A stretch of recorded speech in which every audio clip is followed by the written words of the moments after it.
Hello, my name is Michelle, and I'm 63 years old. My husband passed away about 6 years ago, but I'm still working.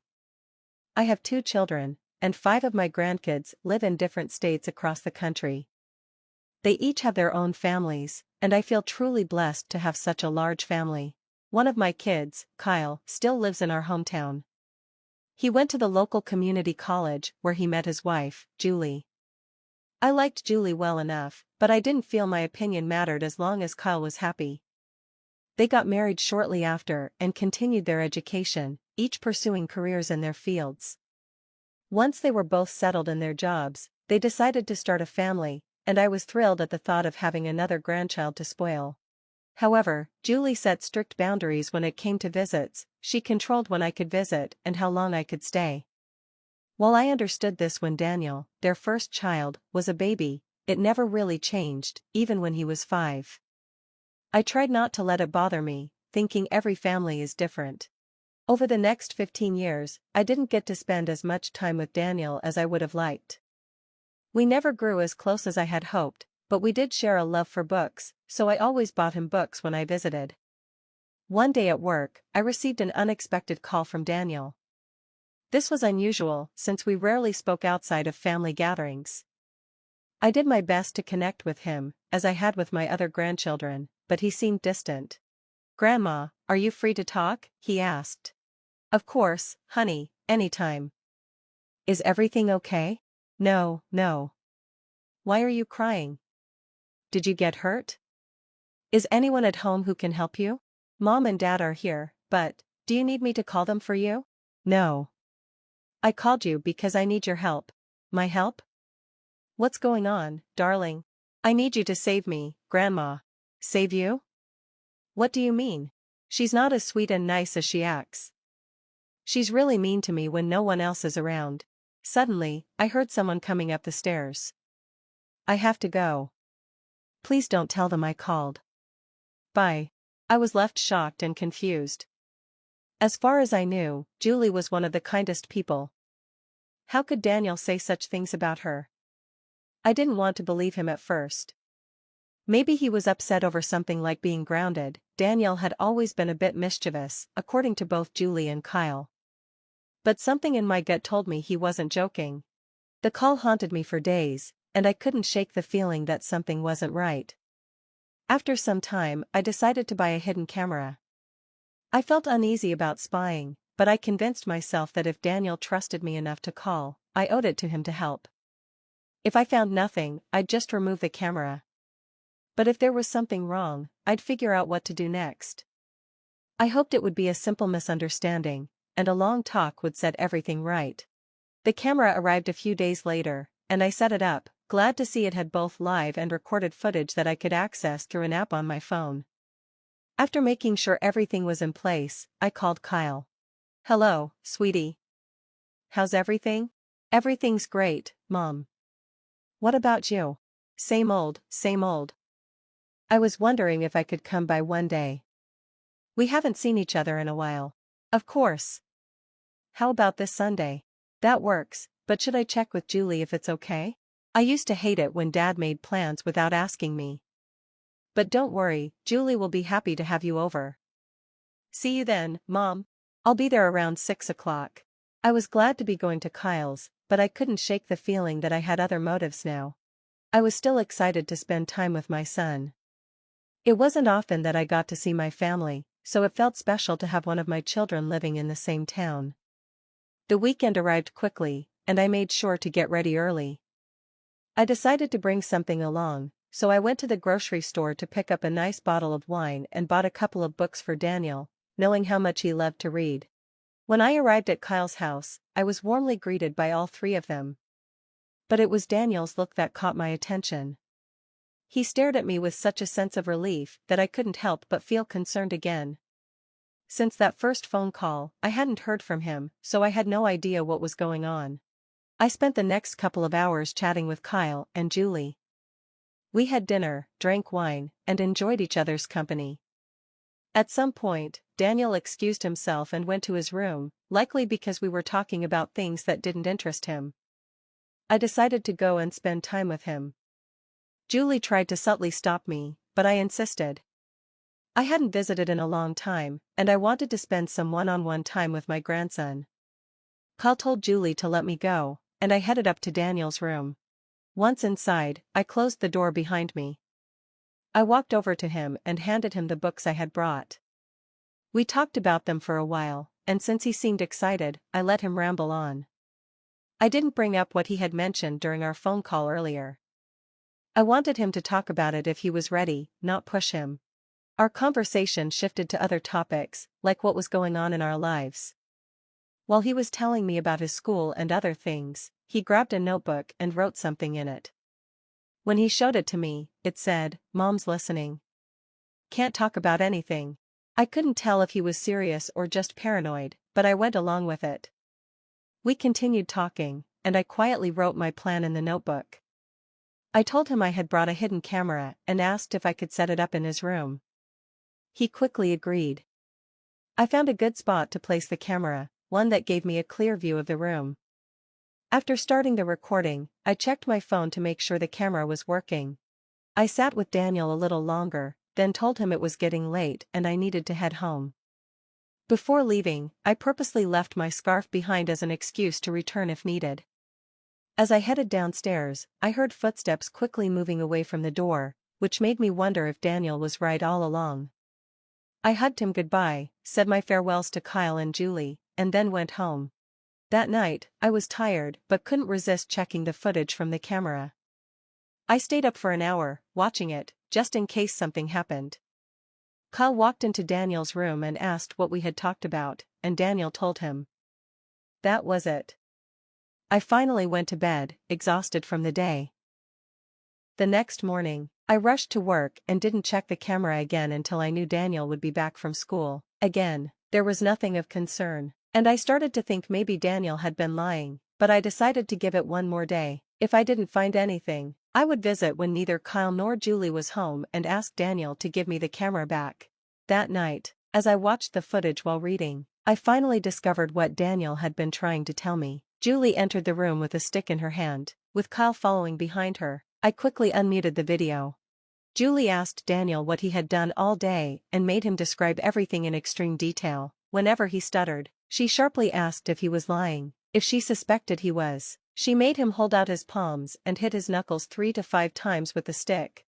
I watched in growing horror as Julie hit Daniel more and more frequently. Daniel was sobbing, and Kyle just stood there, watching. I was filled with a deep sense of disappointment and disgust. I had raised my children gently, believing that kids are smarter than we often give them credit for. They can understand when things are explained to them. I couldn't understand why Kyle just stood by, letting his son get hit for no reason. I wanted to rush over and stop them, but what would I say? It would be strange for me to show up again, just a day after my last visit.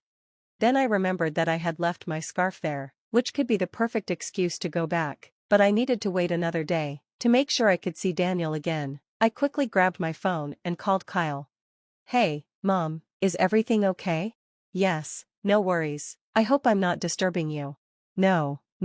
Julie and I were just saying goodnight to Daniel. Alright then, I just wanted to tell you that I think I left my scarf in Daniel's room last night. I remember setting it down and forgot to pick it up. Do you think I could swing by tomorrow to grab it? Why don't I just bring it over now? No, I'm too tired. I'm about to fall asleep. It's been a long day at work, and I can barely hold the phone right now. Alright then, how about tomorrow evening? I can't. I have a game night with friends tomorrow. Well, Julie and I won't be back until the evening. Why don't you come by the day after? I really need that scarf for tomorrow. We're having a gathering.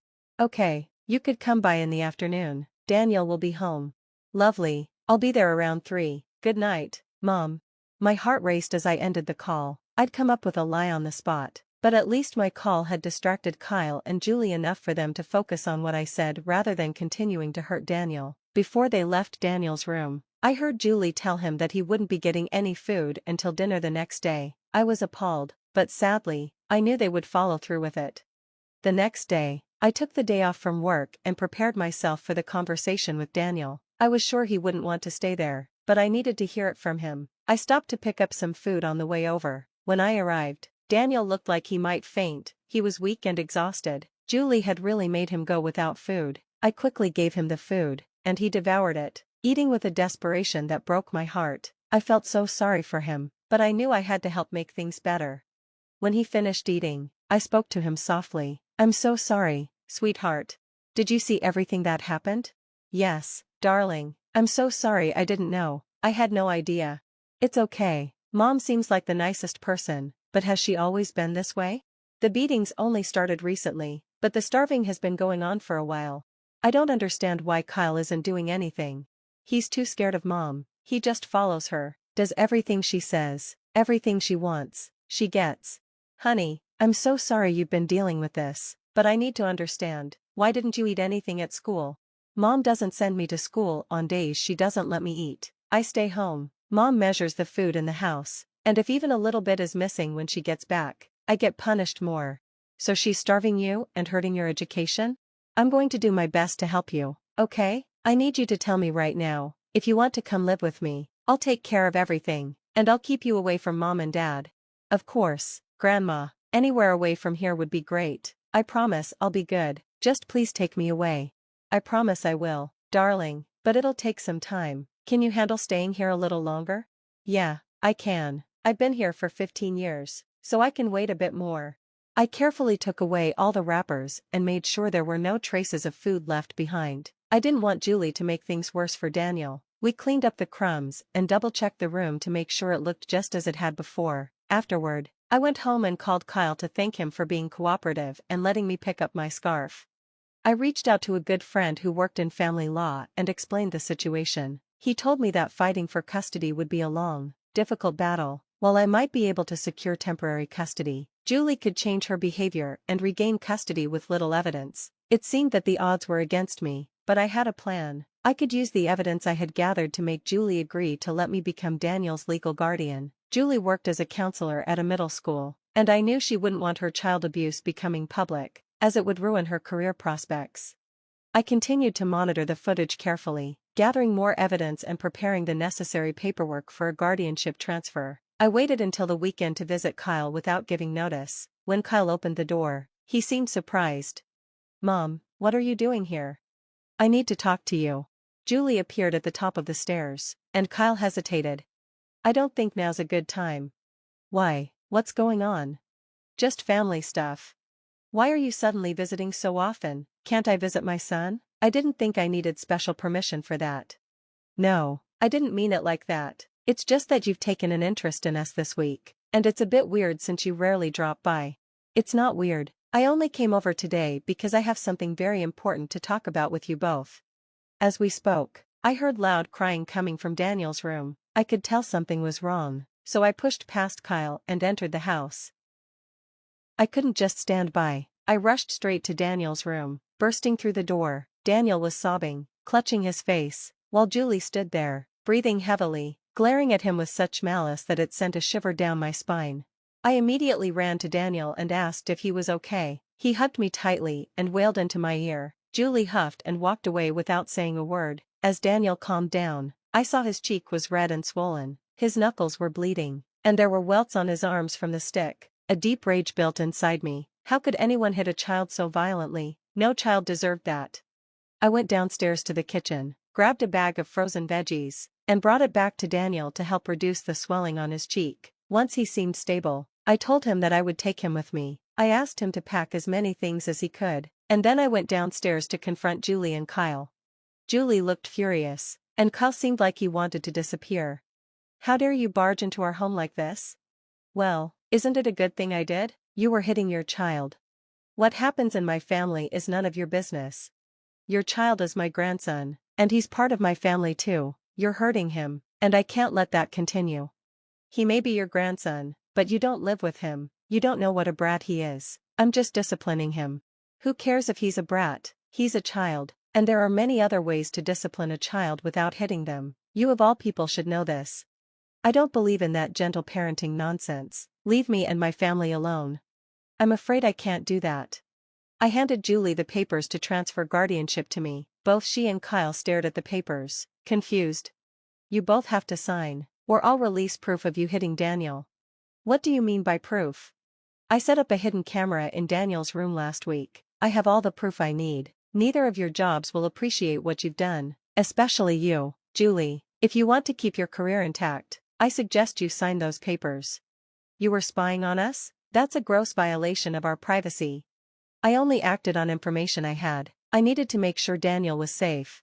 Mom, don't do this to us. Give us another chance. I'll make sure it doesn't happen again.